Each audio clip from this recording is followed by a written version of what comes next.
Hey hey, salut tout le monde, je m'appelle Félix. Aujourd'hui, on va regarder mon bureau où c'est que je passe à peu près 90% de mon temps. Donc, on regarde ça.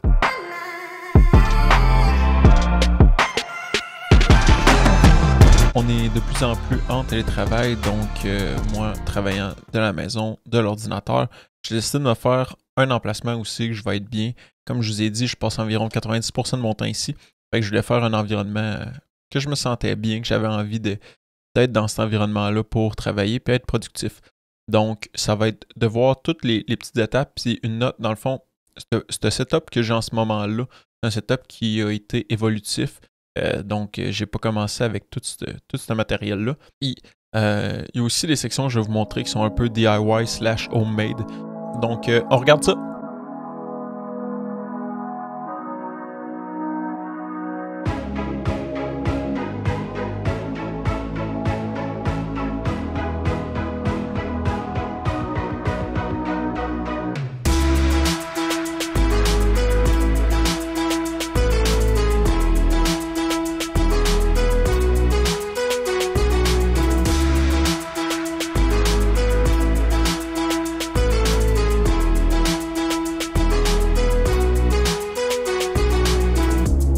On va commencer avec mon bureau. Mon bureau, le dessus de mon bureau, c'est une porte, une ancienne porte qui mesure 80 pouces par 34. Donc, c'est quand même une bonne surface. En dessous de ça, c'est des pattes électriques, donc permettant d'être debout pour un standing desk.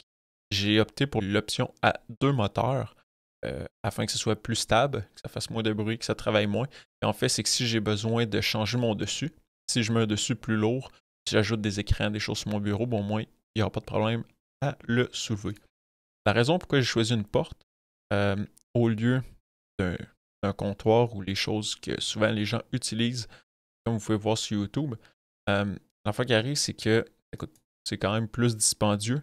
Quand on regarde les mesures c'est 64 pouces, 74 pouces, excusez-moi, par 25.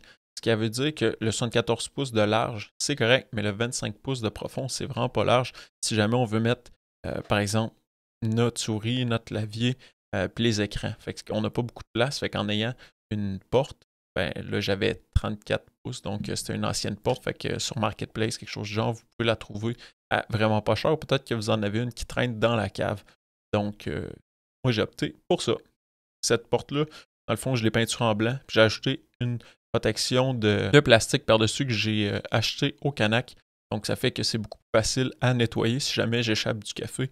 Au niveau de la chaise, j'ai la Ergo Chair Pro. Dans le fond, c'est une chaise que j'ai depuis pratiquement 2 ou 3 ans. Avant, j'avais une chaise de gaming qui était super. C'était fait solide, sauf que au niveau de l'ergonomie, c'était vraiment pas son fort. Donc, j'ai opté pour cette chaise-là. Je l'adore vraiment. Elle est ajustable à différents points. Fait que c'est vraiment un investissement. Je ne sais pas si vous l'avez remarqué, mais j'ai un support à écran. Ce qui fait que si jamais vous avez un bureau avec pas nécessairement beaucoup de place, ben un support à écran va vraiment augmenter la place que vous pouvez avoir sur votre bureau en libérant tout ça.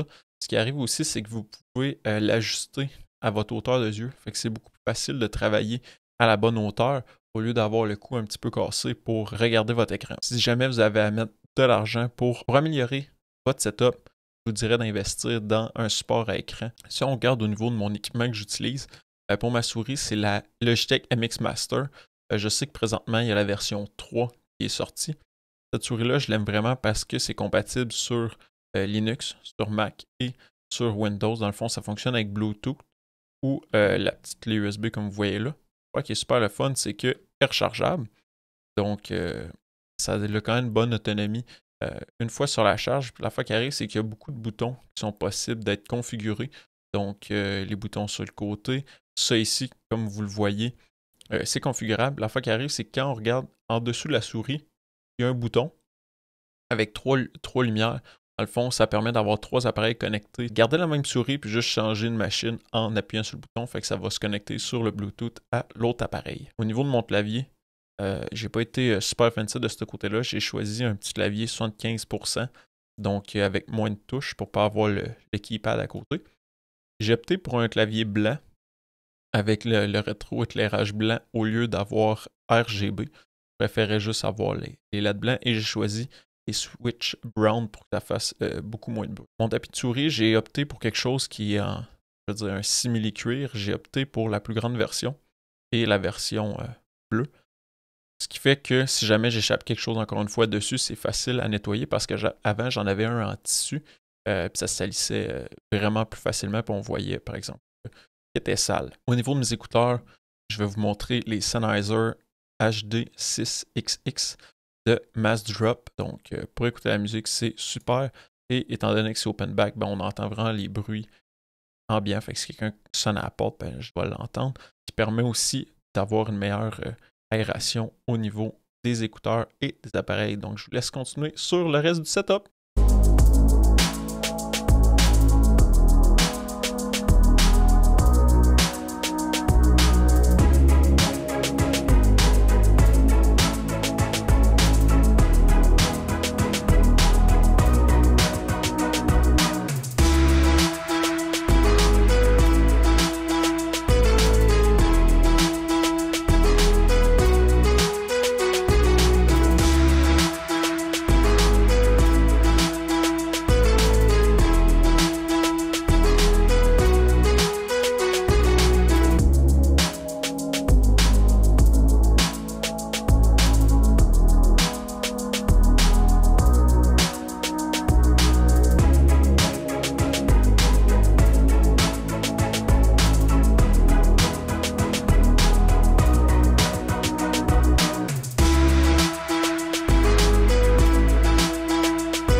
La deuxième partie, c'est que j'utilise dans le fond cette caméra est la SJCAM 5000.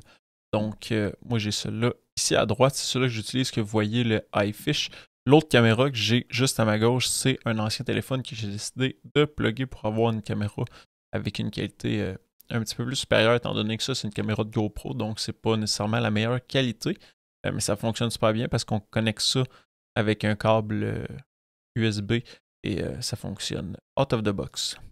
Au niveau de tout ce que j'utilise pour mon cable management pour bien organiser mes câbles, dans le fond, c'est des velcro que j'utilise de différentes couleurs, que je coupe la longueur que j'ai besoin. Tantôt, vous avez vu 2 grosses boîtes de lumière, ça s'appelle des softbox.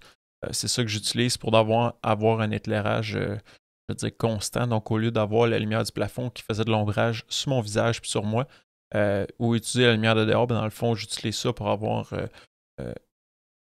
une lumière plus constante. Ça vient aussi avec une manette, une télécommande. Donc, ça permet de jouer avec l'intensité. La couleur de la lumière permet d'avoir un meilleur éclairage. Sinon, j'ai un docking station qui fonctionne super bien avec le Mac. J'ai un petit peu plus de problèmes avec Linux, ça fonctionne, mais des fois, j'ai des petits glitches avec l'écran. Ça permet d'avoir plusieurs écrans connectés. Ça, dans le fond, c'est un port Thunderbolt qui se rend jusqu'à mon laptop. Donc, j'ai juste besoin d'un câble. Ça charge mon laptop. Ça permet d'avoir jusqu'à 3 écrans, prise réseau et des ports USB 3. La section DIY, ça fait toujours rire les gens. Mais bon, j'utilise une grille de four. Une ancienne grille de four que j'ai brossée avec une laine d'acier et que j'ai peinturée à canette. J'ai utilisé des vis pour visser ça en dessous de mon bureau. Fait que ça me permet vraiment d'ajouter et de gérer mes câbles plus facilement étant donné que c'est une grille et c'est pas rempli. Au niveau de mon support à laptop, ce que ça fait, c'est que j'ai voulu faire un tiroir, mais avec une grille en dessous, que ce soit aéré, pour pas que, mettons, je mets mon laptop dessus, puis si jamais je fais une tâche plus demandante, que mon laptop surchauffe. En même temps, je voulais éviter d'avoir un laptop qui traîne sur le bureau et voir les fils traîner. Fait qu'en ayant ça en dessous de mon bureau, au moins ça traîne pas puis c'est beaucoup plus beau visuellement. Donc dans cette vidéo-là, j'ai parlé un peu de mon setup, des différents appareils que j'utilisais. Donc si jamais vous avez aimé ça, mettez un thumbs up, dites des commentaires plus bas, partagez la vidéo en grand nombre et on va se dire à la prochaine. Bye bye!